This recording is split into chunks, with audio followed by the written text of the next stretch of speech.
In the late 1880s, Paris stood at the heart of the modern world, a city bursting with culture, innovation, and restless ambition. Yet, beneath its artistic charm and architectural grandeur, France carried the heavy weight of recent history. The wounds of the Franco-Prussian War still ached, and the young Third Republic struggled to restore the nation's pride. The French government was determined to prove that France remained a leader in science, art, and industry. And an opportunity soon arose. The world was preparing for the Exposition Universelle of 1889, a grand international fair meant to celebrate the 100th anniversary of the French Revolution. For the government, it was not just a celebration, but a stage upon which France could demonstrate its ingenuity and modernity to the world. Paris would become a global showcase, and the centerpiece of the exhibition needed to be unlike anything humanity had ever seen before. But what could possibly embody the bold, forward-looking spirit of France? Some proposed monumental statues, others imagined elaborate palaces and museums. The idea of a structure so tall it would pierce the skies, a true iron tower, began as little more than a whisper among a handful of engineers. It sounded outrageous, even impossible. Enter Gustave Eiffel, a visionary industrialist and engineer already known for his daring use of iron in bridges and railway stations. For Eiffel, the fair presented an unprecedented chance to make a statement. He and his team at the Eiffel & C Company began sketching the outline of what would become the Eiffel Tower, though, at that time, it was still only referred to as the 300-meter tower. The concept was radical: a lattice of wrought iron reaching nearly 1,000 feet into the sky. No structure of such height had ever been attempted. To many, it seemed absurd, even dangerous. Could such a gigantic skeleton of metal withstand the winds, the weight, and the test of time? Yet Paris was changing. The city of narrow medieval streets was transforming into the city of grand boulevards, modern trains, and electric lights. There was a sense that the future was racing toward them, and the tower could become its symbol. By 1884, Eiffel's engineers, Maurice Coquelin and Émile Nouguier, produced the first technical sketches. Their design looked unlike anything the world had seen before: 4 massive iron legs curving inward, meeting in a delicate tapering spire. Eiffel understood the power of symbolism. This was not just engineering. It was poetry in metal. Still, the journey from sketch to reality would be anything but easy. Soon, the project would face an avalanche of resistance, skepticism, and even mockery. But in that Parisian winter, the dream had begun. A dream of building a tower so daring, so audacious, that it would change the skyline of Paris forever. In the spring of 1884, inside a modest Parisian office on Rue de l'Université, a small team of engineers gathered around a rough sketch. 2 of Gustave Eiffel's brightest minds, Maurice Coquelin and Émile Nouguier, had been working late into the night, driven by an audacious idea: a tower unlike anything the world had ever seen. It would soar 300 meters above the ground, dwarfing every cathedral, monument, and palace in Europe. When they first showed their drawing to Eiffel, he frowned in silence. Known for his pragmatic approach, Eiffel was no stranger to bold projects. His company had already designed daring bridges, viaducts, and railway stations across Europe. Yet this was something else. The proposed structure was not just tall, it was revolutionary. Coquelin explained their vision: 4 massive iron legs anchored deep into the ground, leaning inward as they rose, connected by a delicate web of latticework. The open-frame design would allow wind to pass through rather than push against it, giving the structure surprising stability despite its height. Eiffel studied the drawing carefully. Finally, a faint smile formed on his lips. "This," he said softly, "could be our legacy." But dreams alone were not enough. The Exposition Universelle of 1889 was fast approaching, and competition was fierce. Architects and engineers across France were submitting grandiose designs, ornate palaces, elaborate triumphal arches, colossal statues meant to symbolize liberty and progress. Eiffel knew his team would need more than engineering brilliance to win. They needed a design that captured the imagination of an entire nation. So the sketches evolved. Eiffel commissioned his chief architect, Stephen Sauvestre, to refine the concept. Sauvestre added graceful arches connecting the four legs at the base, decorative glass pavilions on the first platform, and an elegant lantern-like spire at the top. The new design transformed the tower from a purely industrial structure into something poetic, a marriage of engineering and art. By the autumn of 1884, Eiffel was convinced. He secured the patent for a 300-meter tower of iron construction, in his own name. It was a bold move. He was staking not just his reputation, but his entire company's future on an idea many considered madness. "Gentlemen," Eiffel told his engineers, "the world will doubt us. Let them. We will give Paris a monument it will never forget." What Eiffel didn't yet know was that his daring vision would soon ignite a storm of controversy. The battle for the tower was about to begin, not against physics, but against public opinion. When Gustave Eiffel revealed his plans for the 300-meter tower, Paris did not greet him with applause. Instead, the city erupted in outrage. What Eiffel and his engineers saw as a bold tribute to French progress, many of Paris's most celebrated minds viewed as an insult, a threat to the city's elegance and artistic heritage. By early 1886, rumors of the tower had reached the salons of Paris, where writers, painters, and architects debated its monstrosity. Soon, an official protest formed, the protest of the artists against the tower of Monsieur Eiffel. More than 300 prominent figures signed it. Among them were novelist Guy de Maupassant, composer Charles Gounod, and architect Charles Garnier, designer of the Paris Opera House. In their petition, they called the planned tower a gigantic black smokestack, crushing under its barbaric bulk Notre Dame, the Sainte-Chapelle, the Louvre, the Arc de Triomphe. All our monuments will be dwarfed by this humiliating skeleton of iron. Newspapers amplified the outrage. Satirical drawings portrayed the future Paris skyline dominated by an ugly iron spike, mocking the madness of Eiffel and his team. Writers described the tower as a metal asylum, a factory chimney, and, most famously, an iron monster. But Eiffel refused to be intimidated. Calmly, he defended his vision before government officials, journalists, and the public. "Do not forget," he argued, "that our age is the age of steel. We have already built bridges that span impossible distances and viaducts that defy mountains. Why should we not rise into the sky itself?" For Eiffel, the tower was not merely a structure, it was a symbol of human ingenuity.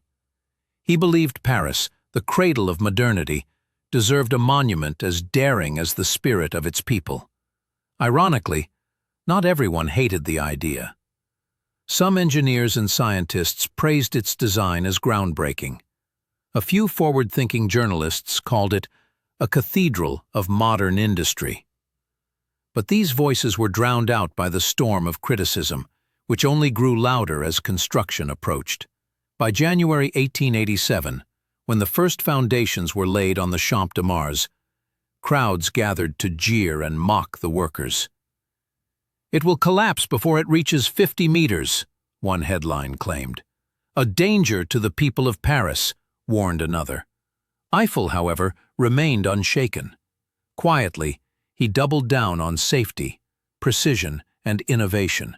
While the city laughed and protested, his team prepared for one of the most ambitious engineering challenges in history. The battle of public opinion had begun, and Eiffel knew the only way to silence his critics would be to build the impossible. By 1887, Gustave Eiffel and his team faced an unprecedented challenge, turning a daring sketch into the tallest structure ever built. No blueprint existed for such heights. No handbook for erecting a tower of 300 meters.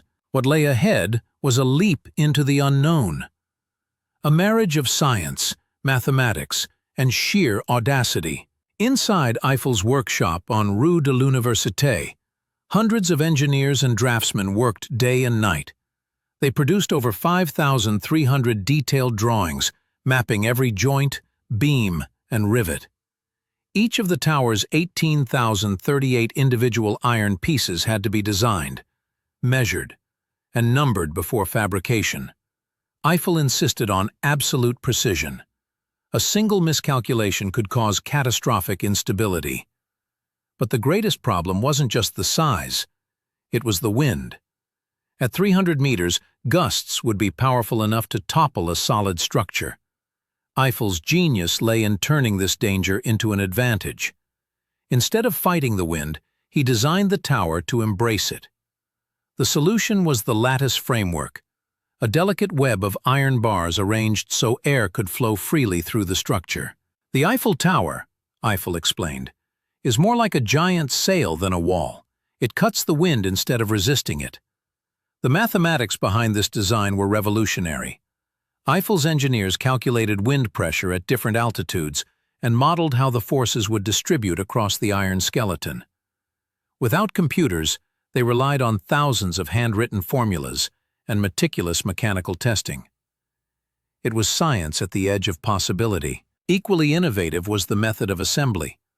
Rather than welding, Eiffel chose to use rivets, more than 2.5 million of them. Teams of workers heated each rivet until it glowed red, then hammered it into place before the metal cooled. It was dangerous, exhausting work, demanding extraordinary coordination and strength. Even the foundations were a marvel of engineering. Each of the 4 legs would bear colossal loads, so Eiffel's team dug concrete blocks up to 15 meters deep on the riverside and 6 meters deep on the opposite side to compensate for uneven terrain. Hydraulic presses ensured the legs aligned perfectly, accurate to the millimeter. As construction plans progressed, Eiffel faced another battle: time. The tower had to be completed before the Exposition Universelle opened in May 1889. Failure would mean national embarrassment and financial ruin. But Eiffel thrived under pressure. To his critics, he offered a quiet promise. "Gentlemen, when this tower rises, the world will understand." The stage was set, the designs were ready, the materials were prepared, and soon the first iron beams would reach toward the Parisian sky. On the cold morning of January 28, 1887, the first shovels of earth were turned on the Champ de Mars, and the construction of the Eiffel Tower officially began. The site buzzed with activity as over 150 workers gathered, their breath forming clouds in the winter air. Few of them truly understood the magnitude of what they were about to build, a structure so ambitious that skeptics still called it Eiffel's folly. The initial stage focused on the foundations, a feat of engineering as complex as the tower itself. On the Seine side, the soil was soft and unstable, requiring compressed air caissons to sink massive concrete supports 15 meters underground. Divers worked in airtight chambers beneath the riverbed, surrounded by constant pressure, where a single mistake could be fatal. On the opposite side, where the ground was firmer, foundations extended about 6 meters deep, carefully balanced to ensure perfect alignment. Eiffel insisted on absolute precision. The position of each leg had to be exact to within a few millimeters. Even the slightest deviation could throw the entire structure off balance. To achieve this, his team used hydraulic jacks, cutting-edge technology at the time, to adjust the enormous iron shoes anchoring the tower's 4 legs. By the summer of 1887, the foundations were complete, and the first iron beams arrived at the site.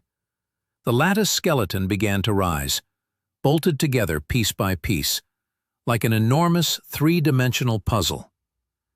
Each component was prefabricated at Eiffel's factory in Levallois-Perret, then transported to the Champ de Mars and hoisted into position using cranes mounted on tracks along the structure itself. Parisians gathered daily to watch the strange creation taking shape. Some stared in awe. Others mocked the growing iron skeleton. Newspapers continued their attacks, calling it a monstrous smokestack, and predicting it would collapse before reaching half its intended height.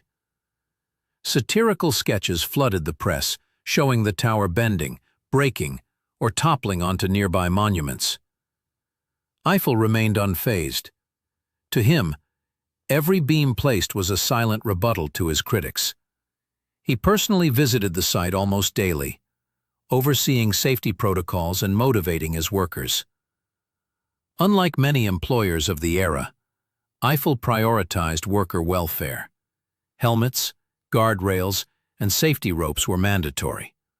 Rare protections at a time when industrial accidents were tragically common. By December 1887, the first platform, 57 meters above the ground, was nearly complete. Against all expectations, the structure stood solid and unmoving. Slowly, doubts began to fade. Some Parisians, once bitterly opposed, now felt an unfamiliar curiosity. Perhaps this iron monster was destined to become something extraordinary. Yet the true challenge. By early 1888, the Eiffel Tower had already surpassed every building in Paris. But the real struggle had only just begun. As the iron skeleton climbed beyond 100 meters, the dangers multiplied. For the first time in history, workers labored at heights where gusting winds could knock a man off balance with a single breath. The icy Parisian winter made the metal beams slick with frost, and every step on the narrow scaffolding was a test of courage. Despite these risks, progress continued. Eiffel's team developed innovative construction methods to meet the challenges of extreme height. Specially designed cranes, mounted on tracks along the tower's legs, carried iron beams upward as the structure grew. Instead of stationary scaffolding, the cranes climbed with the tower, adapting to its ever-changing shape. The workers, nicknamed les voltigeurs, the acrobats, became legends in their own right. Balanced on beams barely wider than a boot, they hammered red-hot rivets into place while suspended above the city. Teams of 4 coordinated each rivet. One heated it, another tossed it up with tongs, a third caught it in a leather bucket, and the fourth hammered it before it cooled. Timing was everything. A single mistake could be fatal. To protect his men, Eiffel introduced unprecedented safety measures. Helmets, guardrails, and lifelines were required on all levels, and a small medical station was installed on site, a rarity in the 19th century. Thanks to these precautions, only one worker lost his life during the entire 2-year project, an astonishing achievement for such a dangerous endeavor. By March 1888, the tower reached its second platform at 115 meters, and by summer, it climbed beyond 200 meters, dwarfing the skyline of Paris. From the ground, the structure looked surreal, like a colossal web of iron reaching into the clouds. Crowds gathered daily to witness history being forged, their skepticism slowly turning to admiration. Yet the higher they built, the stronger the winds became. At 250 meters, gusts could sway the beams several centimeters, causing vertigo even for the bravest workers. Eiffel personally supervised experiments to test the tower's aerodynamic stability, reassuring both his team and the city. "The wind will pass through her," he said confidently. "She will stand as firmly as the mountains." By the end of 1888, the third and highest platform was nearing completion. For the first time in human history, mankind was building into the realm of the clouds. The critics' voices began to fade, replaced by a growing sense of awe. Still, the final stretch would test every skill, every calculation, and every nerve. The race to finish before the Exposition Universelle was reaching its climax.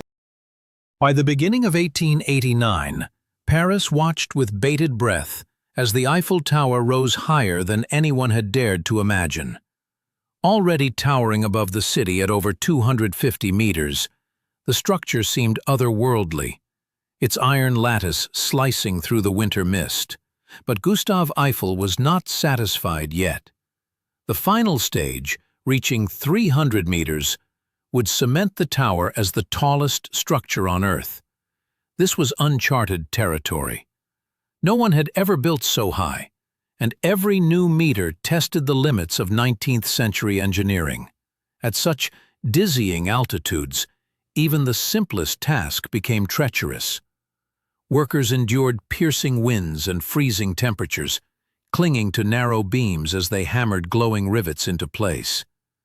Every clang of metal echoed across Paris, a steady rhythm of human determination against gravity itself.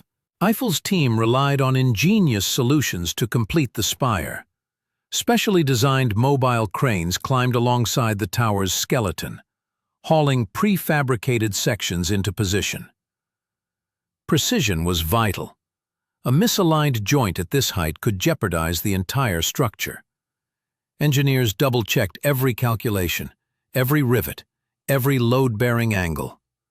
Finally, on March 15, 1889, after 2 years, 2 months, and 5 days of relentless work, the Eiffel Tower reached its full height of 300.65 meters, 984 feet. Paris had never seen anything like it. The tower dwarfed the Notre Dame Cathedral and the Arc de Triomphe, surpassing even the Washington Monument by more than 130 meters, making it the tallest structure in the world. To celebrate, Gustave Eiffel climbed all 1,710 steps to the very top, carrying the French tricolor flag. As he planted it into the cold iron, the workers below erupted in cheers. Newspapers captured the moment, calling it a victory of French genius, steel, and ambition. Even many of the tower's fiercest critics began to soften. What had once been mocked as an iron monstrosity now inspired awe. Visitors described it as a staircase to the heavens, a cathedral of modern industry, and a triumph over nature itself. But for Eiffel, the tower was more than just a world record. He saw it as a symbol of progress, proof that France had reclaimed its place at the forefront of engineering and innovation. In his diary, he wrote, "I knew we were building a monument for Paris, but perhaps we have built one for humanity." With the tower completed just weeks before the opening of the Exposition Universelle, Eiffel's gamble had paid off. Paris now possessed something no other city could rival: a new, audacious icon of the modern age. On May 6, 1889, the Exposition Universelle opened its gates, and Paris became the beating heart of the modern world. From every corner of the globe, visitors poured into the city to marvel at humanity's latest achievements in art, science, and industry. But above all else, one thing drew their gaze: a colossal iron tower, shimmering in the spring sunlight, stretching nearly 300 meters into the clouds. For months, Parisians had mocked Gustave Eiffel's creation, calling it a useless skeleton and a disgrace to French taste. But as the exposition began, their skepticism turned to wonder. Crowds gathered beneath the tower's 4 massive legs, craning their necks to take in its dizzying height. Many stood in silence, unable to believe that such a thing had been built by human hands. More than 2 million visitors came to see the tower during the fair's 6-month run. Some climbed the 1,710 steps to the first, second, and third platforms. Others paid extra to ride the hydraulic elevators, marvels of engineering in their own right. For the first time, ordinary people could ascend higher than the rooftops of Paris, and gaze upon the city like never before. The Seine winding below, the Sacré-Cœur gleaming in the distance, and the grand boulevards stretching endlessly beneath them. Foreign dignitaries, scientists, and journalists were captivated. Newspapers from London to New York declared the Eiffel Tower the eighth wonder of the world. What had begun as a controversial experiment was now celebrated as an engineering miracle and a work of art. Eiffel himself became a national hero.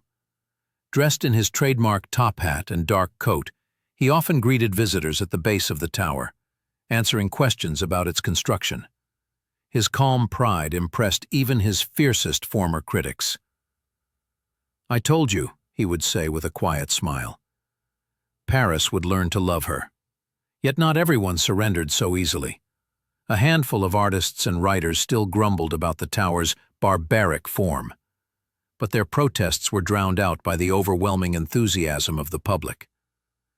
For many Parisians, the tower symbolized resilience, proof that France, humiliated less than 2 decades earlier by the Franco-Prussian War, had reclaimed its place at the forefront of progress. By the end of the exposition, the Eiffel Tower was no longer just an attraction. It was an identity. It had transformed Paris's skyline, reshaped its image, and captured the world's imagination. What was once ridiculed now stood as the pride of a nation. But even as crowds celebrated, few realized the tower's future was far from secure. It had been built as a temporary structure, destined to be dismantled after 20 years. Eiffel knew he would soon face another battle, one to save his masterpiece. When the Exposition Universelle closed in October 1889, the Eiffel Tower had already become the most talked-about structure in the world. Yet few knew a troubling truth. The tower was never meant to last. Gustave Eiffel had agreed to a 20-year lease with the city of Paris, after which the structure was to be dismantled and removed.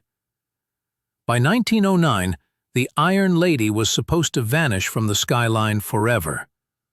Eiffel, however, refused to accept that fate. He understood that to save his creation, the tower needed a purpose beyond beauty and symbolism. And so, the Eiffel Tower entered its second life, not as a monument, but as a scientific laboratory. In 1890, Eiffel began using the tower for aerodynamic experiments, releasing objects from various heights to study air resistance and gravity. Soon after, he installed barometers, thermometers, and wind gauges on different levels, turning the tower into a unique meteorological station. Its height allowed researchers to gather atmospheric data unavailable anywhere else in Europe. But Eiffel's most brilliant idea came in 1898, when he allowed scientists to mount wireless telegraphy antennas at the top of the tower. At the time, radio technology was in its infancy, and few believed in its potential. Yet the Eiffel Tower's height made it the perfect experimental platform. By 1903, military engineers conducted tests using the tower's antennas to send long-distance radio signals. 2 years later, during the 1905 French military maneuvers, the Eiffel Tower successfully transmitted messages over 400 kilometers, a groundbreaking achievement. Suddenly, the useless iron skeleton became a strategic asset. In 1906, the French military officially installed a permanent radio station at the top. By the time the 20-year lease expired in 1909, dismantling the tower was out of the question. Eiffel's creation had become indispensable for national security. Eiffel himself continued to fund research until his retirement in 1925, transforming the tower into a hub of innovation and discovery. Thanks to its role in early telecommunications, the Eiffel Tower indirectly influenced the development of modern radio, aviation, and even space science. What had begun as a symbol of progress for a single exhibition had evolved into something far greater. A bridge between art, engineering, and science. The tower had proven its worth, not just as a monument, but as a tool for the future. Yet its journey was not over. Over the next century, the Eiffel Tower would transcend even its scientific purpose, becoming something no one in 1889 could have imagined: the eternal heart of Paris. Throughout the decades, the tower became more than an engineering marvel. It became a cultural icon. In the early 1900s, it drew writers, poets, and painters from across Europe who sought to capture its strange elegance. Some saw it as a symbol of modernity, while others viewed it as a bridge between industry and art. Photographers experimented endlessly with its angles, immortalizing it against sunsets, storms, and starry skies. By the 1920s, the Eiffel Tower had transformed from controversy to romance. Jazz spilled into Parisian streets, and artists from Pablo Picasso to Marc Chagall found inspiration beneath its arches. For poets, it became a metaphor for longing. For lovers, it became the perfect backdrop for promises whispered under the Parisian moon. Slowly, the iron monster evolved into the Iron Lady, elegant, graceful, and timeless. During World War II, the tower stood as both witness and symbol. When German forces occupied Paris in 1940, the French cut the elevator cables, forcing the Nazis to climb its 1,710 steps if they wished to reach the top. Legend has it that when Hitler visited Paris, he refused the climb, and Parisians joked, "The Führer conquered Paris, but never the tower." After the liberation in 1944, the Eiffel Tower once again became a beacon of freedom and resilience. In the post-war decades, tourism exploded. The tower became a global pilgrimage site, attracting millions each year. Today, it welcomes over 7 million visitors annually, making it one of the most visited monuments on Earth. Gustave Eiffel passed away in 1923. Yet his words remain prophetic. "I want the tower to speak to the world, to show what man can achieve with science and imagination."